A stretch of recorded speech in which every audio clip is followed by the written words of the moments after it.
Hey everybody, this is Rydo, and today we're starting our coverage of the Talos Principle DLC, The Road to Gehenna. Now, I covered the main game in 2014. I've made a couple of early episodes trying to remind myself of what happened in the main game and looking at the demo and the prototype. But I want to just kind of jump into this. Reason why I'm coming back to this game is slightly programmed weirdly in its own engine visually wise, so it caused my laptop that I used to use to have a lot of problems with its built-in graphics card, and now I'm testing a new recording software, so I figured this might be an interesting comparison. It's probably not a very fair comparison because this is a game from 2014, and so it's really not going to push even my 3 or 4 year old GTX 970 graphics card. Now, to my understanding, the word Gehenna is an old Jewish description of hell, basically. There's Sheol, S-H-E-O-L, which is where most people go when they die in the old Jewish beliefs, and Gehenna was like the actual fire and damnation where the wicked go, although I'm not sure it's ever really described as fire and damnation, or even the Dante's Inferno frozen in ice type description. So this is basically the road to hell, is the name. And weirdly, this was made by Crow Team in 2014, and I really had the feeling like Crow Team hadn't done anything else, but they've actually done quite a lot. Unfortunately, it's just kind of re-releasing Serious Sam games, which didn't get a lot of play. Devolver Digital published this game, and they've gone on to become rock stars as far as publishing other games, but I'm not sure that they really did much to push any of Crow Team's other games.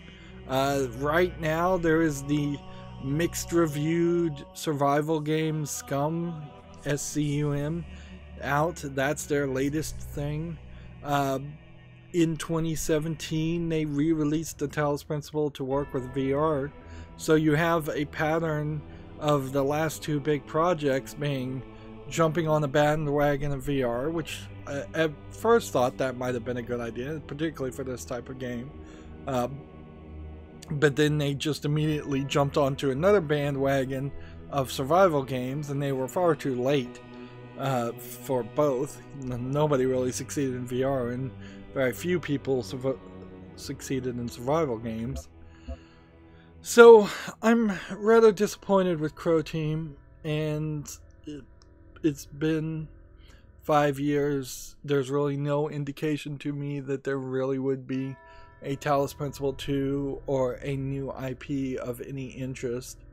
Scum not just being a Serious Sam based survival game is a step in the right direction, but not by much. I think that's all the setup we really need to do. If you want to see video settings and testing and playing with that, you can look at the 2 previous episodes that went really long. So let's just jump into the game. Now, storyline wise, I hope this explains most of it, but basically I think we're going to be saving the AI programs in this virtual world that are left behind or trapped in the 3D puzzles, and we'll probably be playing as maybe Shepard instead of the character we were playing as in the main game, or we might be playing as the character as the main game, depending on which ending is canonical. In a lot of ways, it's kind of impossible for this to even exist, depending on which ending there it was the canonical ending, unless this takes place before that point, which would have been a smart move. And we won't really be seeing any loading after this point, I don't think. So we'll be talked to by Elohim. I hope I have everything right. Let me just, before we start here, apologies. It's just Elohim default and terminal font huge, and I didn't change any of this first person. show crosshairs. Let's turn that off. I don't think we need that. We may come back. Show hints. Yeah, do we need anything else? Like, I would kind of argue that some of the HUD scale is probably fine where it is, but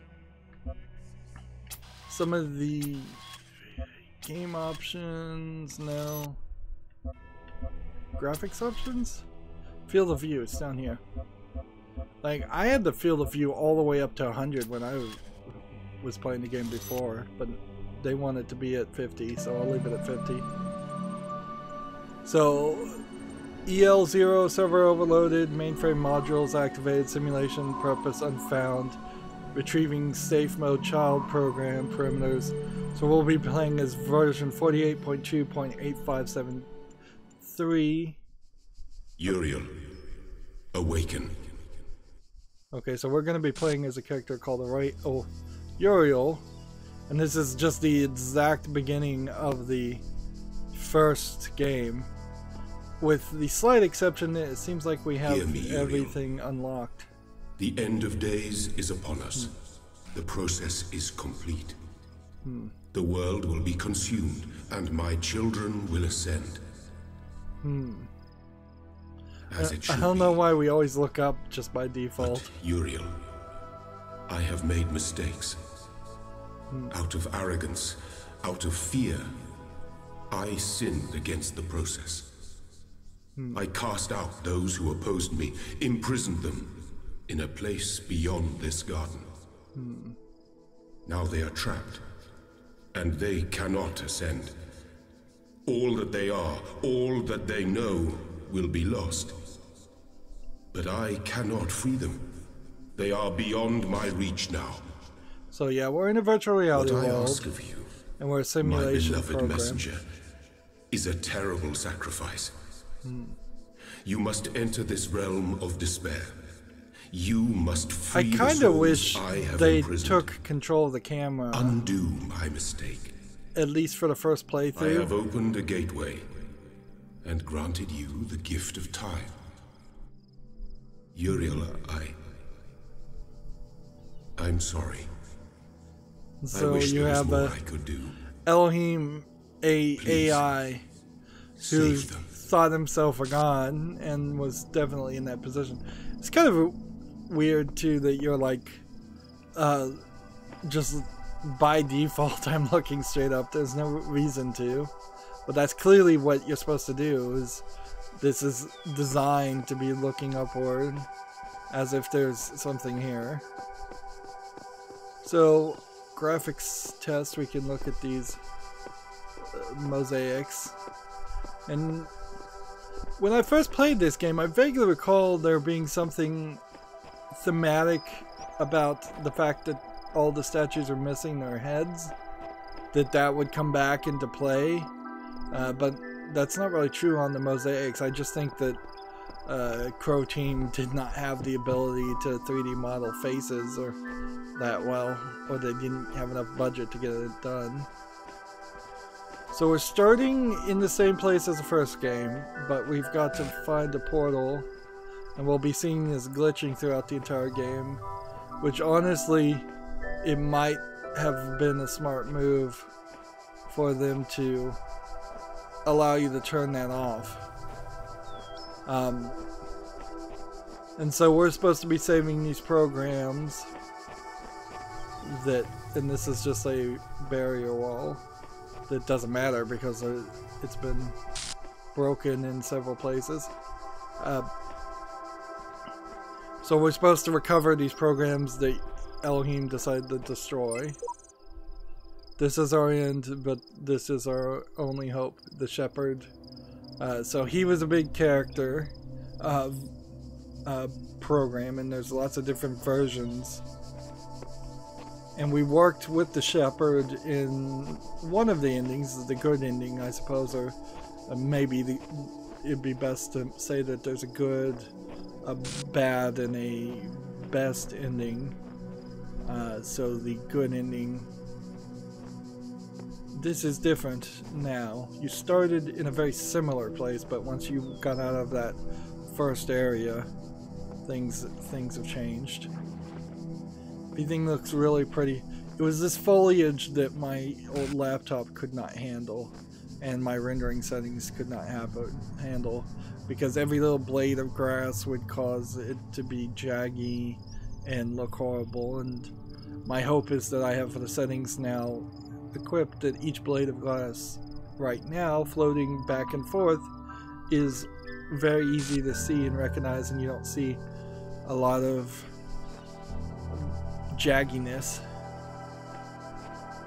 Also, it may have just been a CPU issue too on my laptop, where I'd run into a new area and there'd just be so much foliage and so much grass.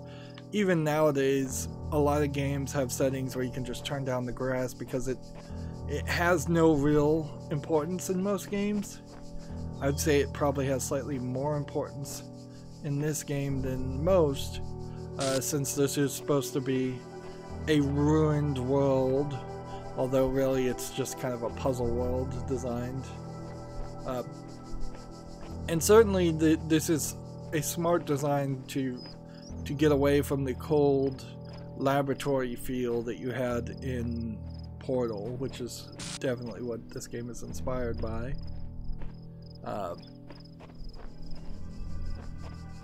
So maybe this is the same area and I just don't remember it. It's been, like I said, 4 years since I played this game. This might just be what the starting point looks like after a few changes happen, or after the main character in the main game has solved all the puzzles, because we haven't gotten anywhere to a puzzle. Of course, if I was walking or even running at medium speed to get to this point, that may have been the entire conversation there. And I believe there was like a puzzle over here, and there was a puzzle over here, and there's like a puzzle gate here that would have needed pieces. A puzzle over here, and all the signs are missing everything. And then this one, it says the puzzle piece is missing. So yeah, the entire panel to unlock and go further that direction has fallen down. Now in the good ending, you see the entire world destroyed in a very quick amount of time. So my assumption is that I'm moving at a higher process, and time is just frozen for everybody else until the puzzle can be solved. And yeah, I'm looking here, I guess, for a portal, because I doubt I'm gonna find a jammer. Theoretically, you would want to play the main game and probably this without dying even once. That's not likely to happen, but right now it's so calm and cozy, I imagine we're not going to run into anything. Also, like, all of the dangerous things in the world were specifically placed there as puzzles, as a part of the process to, I think, determine if the character in the main story was smart enough to show independency. That was a big deal, but also to show just intelligence in general, as far as moving from point A to point B and working around a ruin. Because the spoiler for the first game, the world is in ruins, the real world is in ruins, and humans are all gone, and this computer is just a last collection, or one of the last collections of knowledge of the human race. And so it gets uploaded into a real robot instead of just a virtualization of a robot that would have to be able to move itself around a ruined environment where things are broken and the terrain is not flat. I suppose the Boston Dynamics robots that are being worked on right now are a real-world equivalent of that, where we have robots that we mostly are just trying to program to not fall over since they're way too expensive and they aren't super adept at righting themselves if they do fall over. So we went, I think, basically through the entirety of this first world, going through broken things. And these were not gates before, these were purple walls. We may run into the Milton library assistant, the kind of devil questioning character, more like a Jewish Satan questioning character than a modern Christian devil character just designed to tempt people. We may have that part of the game still be a thing. Did we come in from there? So there's something over here, but then what's this? Seems like we could teleport.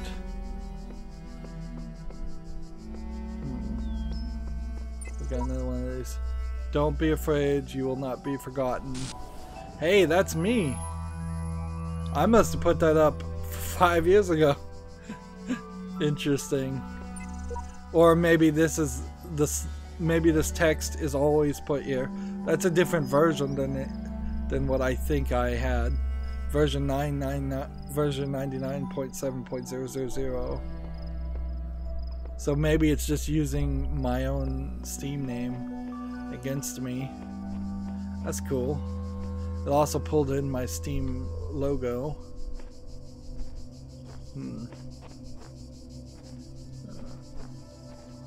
This was probably one of the first Steam games I got on this account. So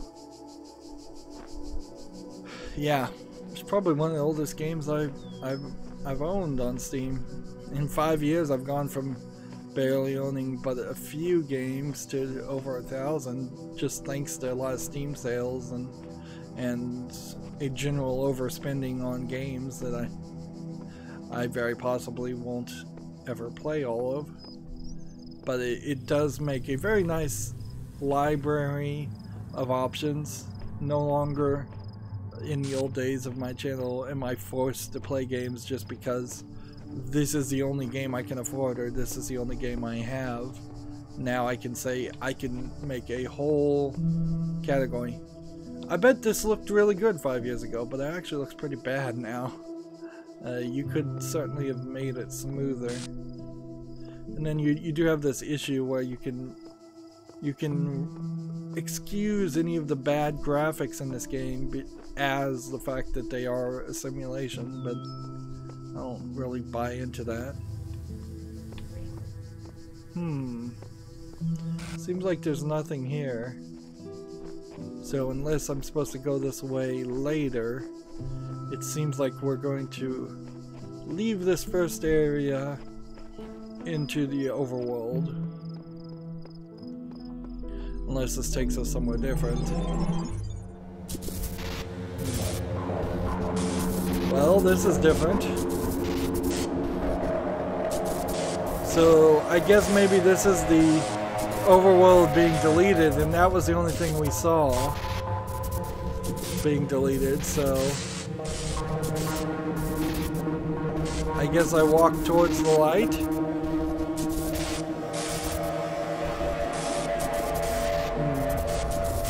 I guess there's really no reason not to. So this is how we get to the other area, I guess. And there's like no loading whatsoever. And yeah, this world is different. This looks like this might be in part at the top of the tower, or at the top of some tower, and this is a new world with possibly more puzzles than the first game, which would be interesting. I'm a little surprised they didn't do more DLC. So here's our EN terminals. I've turned up the terminal font size to make it easier to read. So yes, there's the Milton Library Assistant. He couldn't load.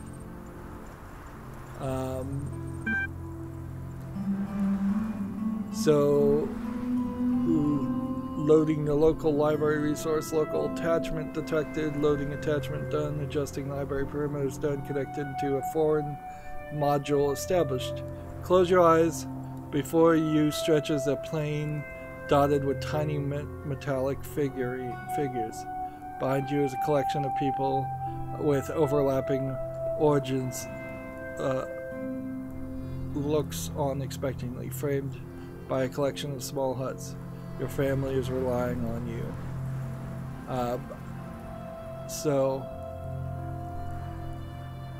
So I can type two things here. I can say, I tend my sheep. I will spend time with my family. So I don't think there's any kind of code, although this almost seems like it is a challenge response function. It's more of a visual novel. Choose your own adventure on these. Of course, I messed these up in the main game, so I could not convince Milton Library Assistant to come with me at the end. So let's not get a big head like Elohim and think ourselves a shepherd. Let's say I spend time with my family. Wow, it is kind of a choose your own adventure. You spend the day with the people most like you in the world, and it's quite edifying. As evening comes, the other shepherds can be heard returning to their families from the plains, burdened with the fruits of their labors. Your family looks unexpectedly, but of course you have nothing for them. By the following morning, they are frozen in place, unresponsive. So now I can either double down, or I can tend the sheep. It seems like you have two options here. Either you tend actual sheep, which it really didn't make that clear, or you spend time with your frozen in place, unresponsive people. You leave your family and set off into the plains. The sun glares overhead. The air smells of heat and metal. As you approach them, the figures in the distance take the form of other people like you, tending flocks of biomechanical quadrupeds contained in dozens of fenced enclosures. Unfortunately, I think this is all we're going to do in this first episode, is just this choose your own adventure thing, which this isn't the main part of the game, but it was a weird secondary part of the game. I wouldn't be upset if you were to say, take a story from a different religion than Judeo-Christianism. If you did this based on Indian stories and religion, like Buddhism, Hinduism, Shintoism, something like that. Shintoism not really being Indian, but if you took some stories from that and made a sequel, that would be a lot more interesting, I think, to Western people, because we haven't kind of heard these tales at all, and it would be a nice spin. Also, I would suggest getting rid of most of this stuff. This is really just text that does kind of go to show that the game is small and short otherwise. Let's watch and learn first. Let's, but I really don't see. I never felt like this part of the game was great, and it got really long really fast. So I watch and learn first. The shepherd in the neighboring enclosure is repairing a section of fencing, weaving wires through piles of sandstone and brick. As animals flock around him, mechanical hooves impacting the hard ground. The air around their body is thick and white with static electricity as the air is blind. So it's weird to have this shepherd allegory with electronic sheep. It almost feels like this is a direct reference to Do Androids Dream of Electronic Sheep, which is what the book that Blade Runner was loosely based off of, or kind of not loosely, but Tend the flock is a long day of manual labor made easier by your foresight. You carry mounds of mineral-rich stone from nearby hills to your sheep for your sheep to graze on. You take screwdriver and welding torch to a number of animals damaged in a recent electric storm. You argue with your neighbor about their encroaching borders. Finally, it's time to harvest what you need for your family. Shearing the electric sheep is hazardous work, particularly if you forgot to ground yourself first. Nonetheless, you return home with all the electrical power you need, and your family sleeps well tonight. I rest my head. You rest a long time and wake to commotion outside. A small crowd is gathered around one of the shepherds, who is demonstrating an arcane device they claim can generate the same electricity as hundreds of flocks put together. People are celebrating. The world has changed. So do I spend time with the family, or do I tend the flock?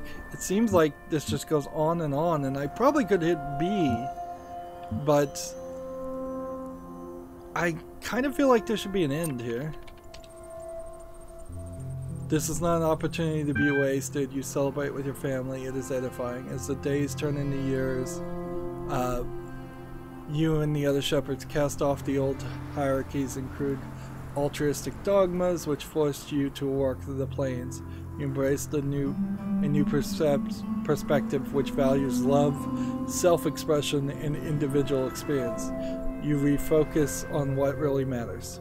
One day a messenger arrives. He tells you that a new world awaits you, which nurtures and values the same things you do, where you will be able to free to pursue whatever cause you see fit, where you will experience things you have never imagined before. He asks if you will come with him. So let's admit uncertainty. He warns you that if you stay here, nothing in the world will change, and you will be truly alone. Further, you have only so long to consider his offer. It seems I have no choice but to accept. I will consider it further. Interesting. So, I guess that's the setup for the story. Are we going to go? I guess I can walk on this. This is just glass. Are we going to go to a new land? Or are we going to stay with our family? We have here, I think, all the pieces we're missing for one puzzle. So we can't go into that. That's probably the last thing to be done. Seems like something here is going to maybe come out of nowhere. We have a bunch of puzzles to unlock more of our robot brethren. Seems like we're gonna unlock that more than anything else, is freeing robot brethren. So if this is number 1 over there, and then this is number 4, let's use our run button, which is only slightly faster than our regular button this time. to see if we can. Seems like we can do them all right now. This is nice looking on the inside, kind of like a geodome. And there probably is a chance of some hidden things somewhere around this overworld. But mostly this is an empty world, like all the other worlds in the game. They did introduce the idea of no invisible walls and just having it so that you rewound and reset back to the center if you went too far. I think it's probably a little bit more easy to recognize that you've hit the end of a map if you just run into an invisible wall. It's just more commonly understood. So, I'm not sure. Nobody else really adopted that idea, so here we have a slightly different thematic area. It's a little surprising that all of this is unlocked, but then I guess the question is coming down to, are we really going to run into puzzles because people are trying to test me or make me jump through hoops? Or are we just going to run into puzzles that just kind of naturally occur? They are very intentionally putting the cement here so you can't see what's inside until you get to the actual inside. And these are the same textures and same things that we saw in the main game. Just all examples of now dead societies and their ruined constructions. Each world is something that is considered to be a great achievement, but also something that didn't last forever. And if anything, I would argue the most recent iteration of that is not even that impressive, but it might be to future generations. This is number one. This is where we'll want to start. But we've taken a much more utilitarian approach to things. I want to come back here. I felt a vibration in my controller, and I don't know why.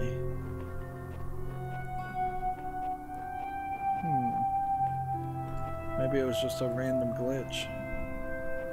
That shouldn't happen, but whatever.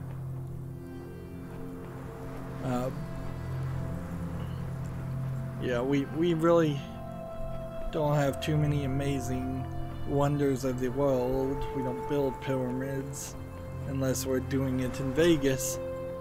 I guess Vegas might still be kind of cool to think about or to see in a few hundred years.